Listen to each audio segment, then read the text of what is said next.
Hello बच्चों, आज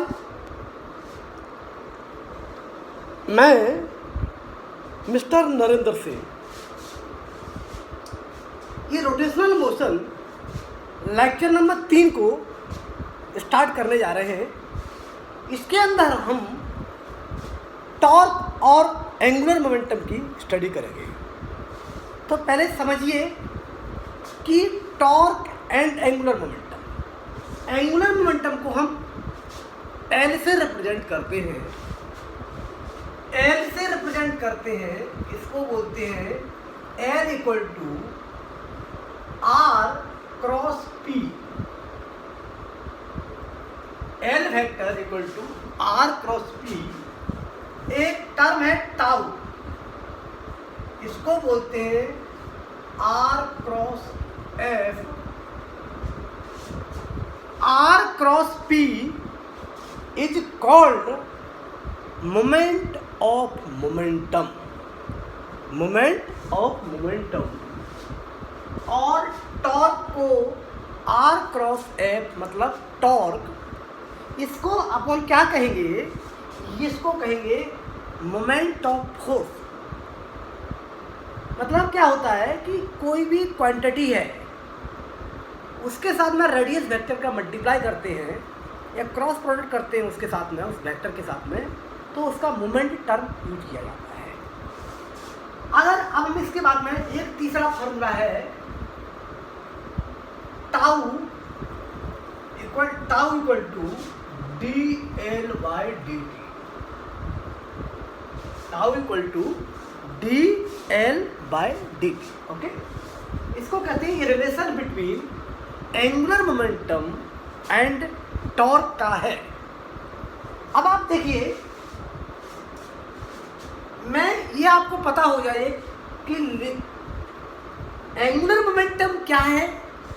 angular momentum की वजह से अगर कोई हम इम्पल्स लगाएं, मतलब हमारा इम्पल्स टर्म आपने सुना होगा, चेंज ऑफ मोमेंटम को इम्पल्स फोर्स कहते हैं। यहाँ पर चेंज ऑफ एंगुलर मोमेंटम को इम्पल्सिव टॉर्क कहेंगे।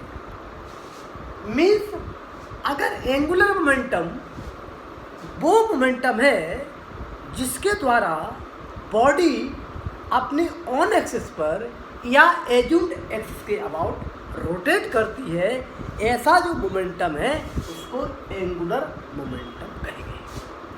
सिमिलरली हम टॉर्क क्या कहेंगे? टॉर्क ऐसा फोर्स है जिसके द्वारा बॉडी रोटेट करती है, जिसके द्वारा रोटेट करती है, क्योंकि रोटेशन किसी एक्सिस के अबाउट होता है। तो अगर उस रिजिड बॉडी का कोई ना कोई पार्ट ट्रांसलेट भी कर सकता है, तो ये जरूरी नहीं कि बॉडी ट्रांसलेट भी कर सकता है, रोटेट भी कर सकता है, वो एक अलग बात है। मतलब रोटेशन की वजह से बॉडी ट्रांसलेट क्या करती है? टॉर्क की वजह से बॉडी रोटेट करती है।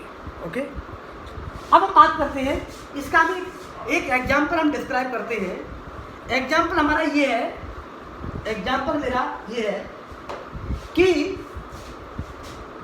क्योंकि ये टॉपिक्स आपके काइनेमेटिक्स का सेकंड पार्ट के अंदर आता है।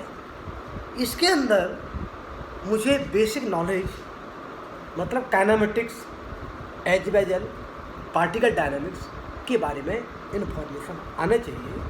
सारे कंसेप्ट जैसे मोशन है,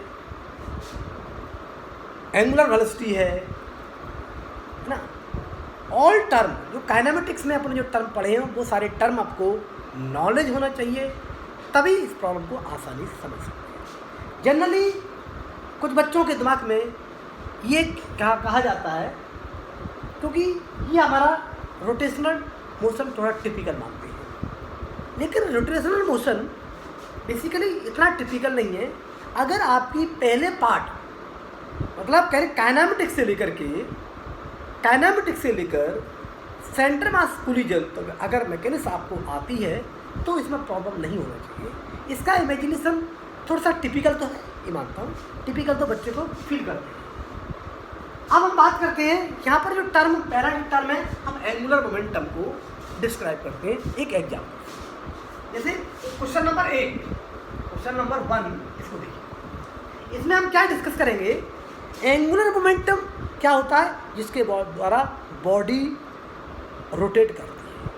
मतलब यूँ कह सकते हैं किसी एक्सिस के अबाउट बॉडी का रोटेशन कंसिडर करेंगे, जिस फैक्टर के द्वारा उस फैक्टर को अपन क्या कहेंगे, एंगुलर मोमेंटम कहेंगे। तो जैसे एग्जांपल देखिए कि एक काइनेमेटिक्स का एग्जांपल लेते हैं। काइनेमेटिक्स के ऑर्डर में क्या है, पार्टिकल को प्रोजेक्ट करते हैं, पार्टिकल को प्रोजेक्ट करते हैं, इसकी स्पीड u और थीटा इक्वल टू 60 डिग्री, और किसी स्टैंड पर यहाँ पर जो वेलोसिटी हमारी इस पर अल्फा इक्वल टू 30 डिग्री आती है। तो इस स्टैंड पर मुझे एंगुलर मोमेंटम निकालना है ओरिजिन के रिस्पेक्ट में या आपके पॉइंट ऑफ प्रोजेक्शन के रिस्पेक्ट में एंगुलर मोमेंटम फाइंड आउट करना। ओके, अब हम बात करते हैं कि जैसे एग्जांपल देखेंगे तो अपन जानते हैं, मैंने बताया L equal to R cross P, R cross P, और R क्या है, R मेरा है XI प्लस YJ, और P हमारा है PXI प्लस हमारा PYJ, PXI प्लस हमारा PYJ। ओके, अब हम बात करेंगे तो यहाँ पर क्या है, x हमारा क्या है, x मेरा जो है, x हमारा क्या होगा, x की जो वैल्यूज है, x की जो वैल्यूज है, x इक्वल टू कितना है, x हमारा, x जो मेरा है वो कितना है, u cos 60,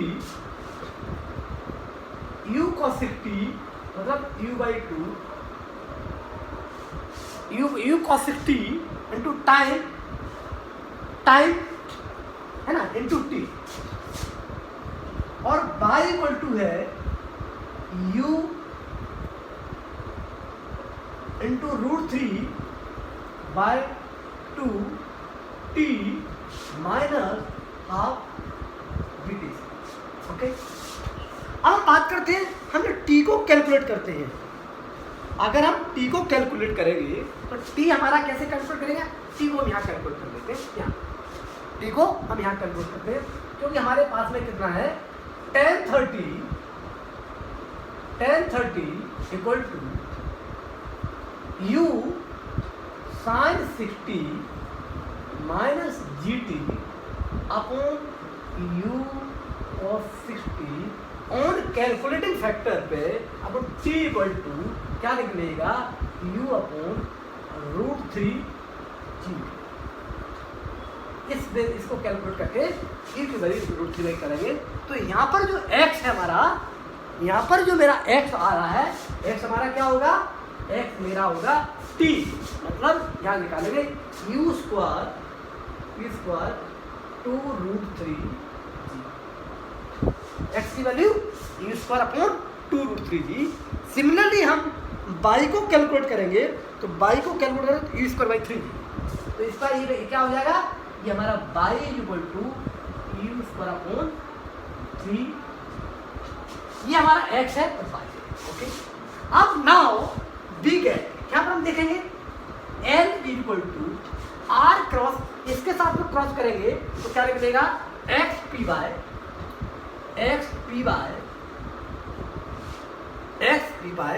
और माइनस हमारा by PX, XP by minus by P by, तो यहाँ पर वैल्यू सब रखेंगे, तो x की वैल्यू रखेंगे तो x की वैल्यू कितनी है, x की वैल्यू u स्क्वायर अपॉन 2√3 और px कितना है, px हमारा है, यहाँ पर देखिए इसको हम px रखेंगे mu बाय, जिसे हम यहाँ पर सॉरी px क्या करेंगे, px equal to mu by 2 और p by equal to p by कितना निकलेगा, p बाय हमारा जो निकल रहा है वो हमारा कितना निकलेगा, M U by root three, M U by root three.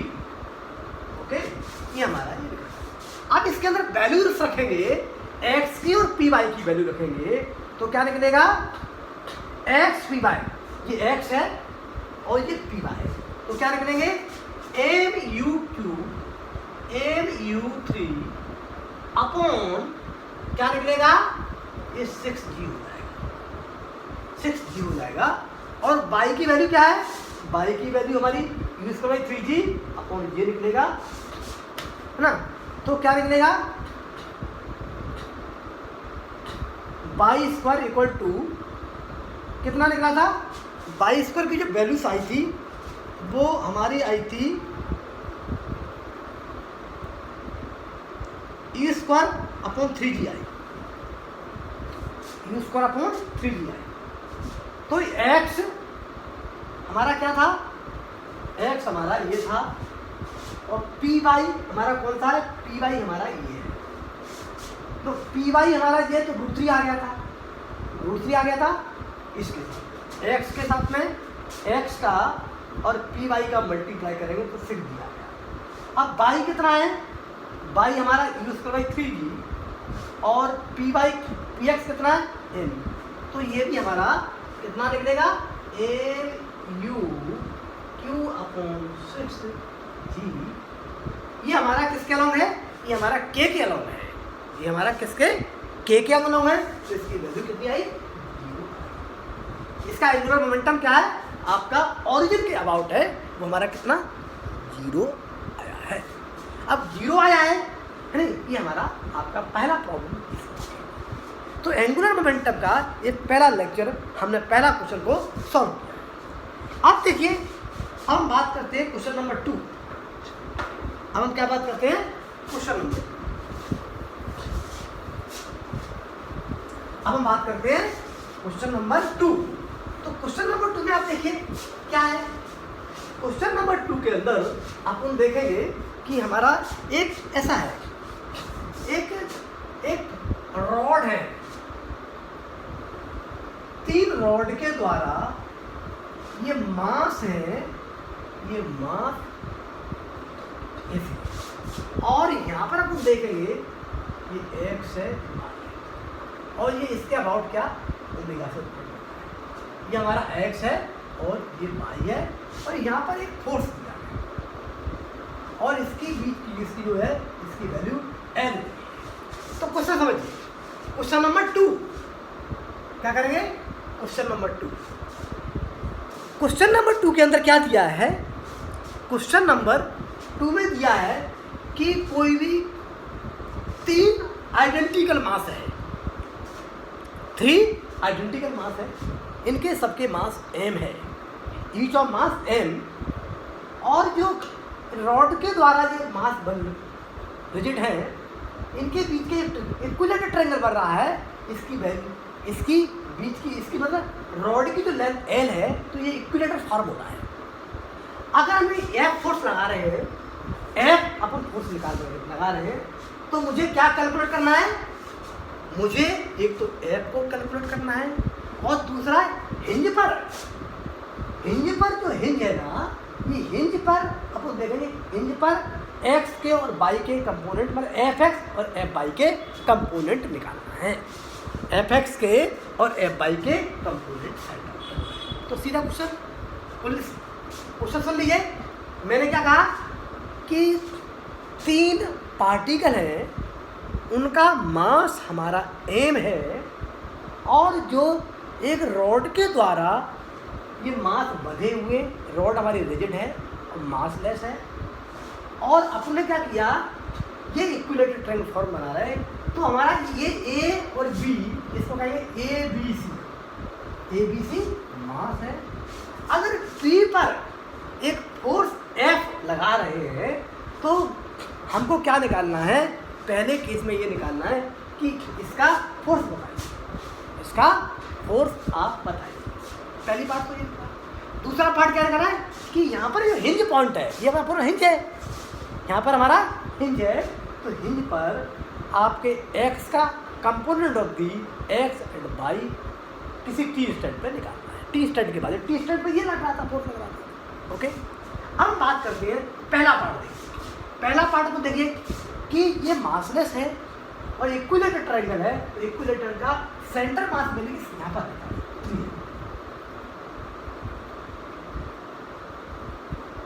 कितना होता है 3, यहाँ पर सेंटर मास कंसीडर करेंगे।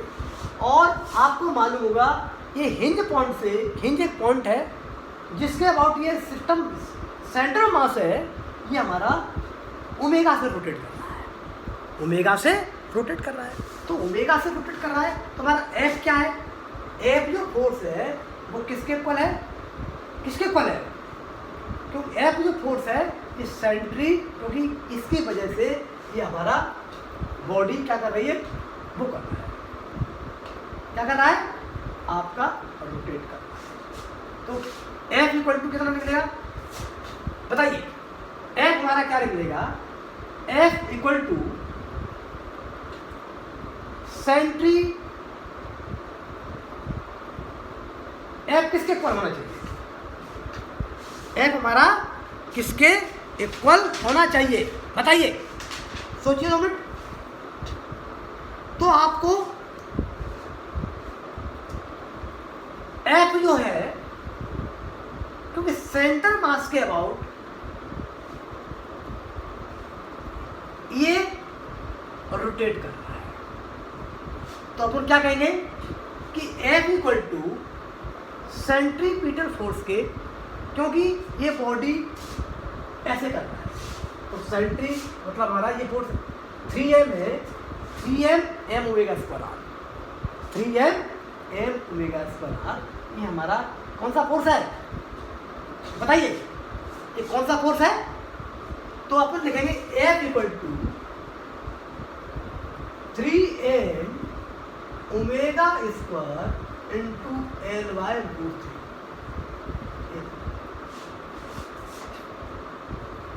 3m omega square L by root 3 है ना, एल बाय रूट 3 ये अपन निकालेंगे। तो इससे हमारा ये आपसे ये हमारा रूट 3 से रूट 3 कैंसिल हो गया, तो क्या निकलेगा root 3 m omega square L, ये हमारा फोर्स है। ओके, अब देखिए तो ये हमारा क्या, एफ हमारा, एफ की वजह से बॉडी, एफ हमारा क्या कर रहा है, एफ अपन ये भी कह सकते हैं कि अगर एफ इंटू ये वाला इक्वल टू आई ओमेगा भी कह सकते हैं, क्यों, अगर आई ओमेगा भी कह सकते हैं ना, दूसरा आई ओमेगा भी कह सकते हैं ना।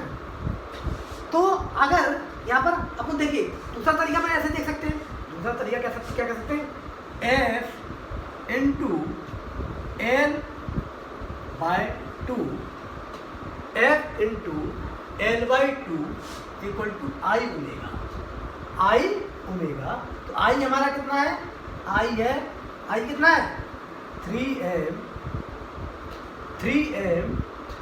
एल अपॉन रूट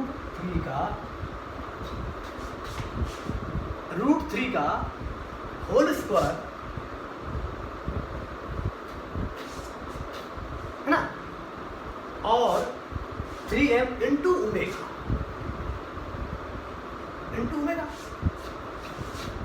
है ना। ये हो सकता है क्या, नहीं हो सकता, ये नहीं हो सकता है। ओके, नहीं हो सकता है, ये हमारा नहीं हो सकता। ओके, तो यहाँ पर अपना ये वाला फार्मूला 3m ओमेगा स्क्वायर, ये फोर्स इक्वल टू ये वाला आपका सही है। अब हम बात करते हैं बी पार्ट की बात करते हैं। तो बी पार्ट कैसे निकालेंगे, बी पार्ट हमारा पहले इसमें अल्फा निकालेंगे, पहले हम अल्फा निकालेंगे। तो alpha equal to F into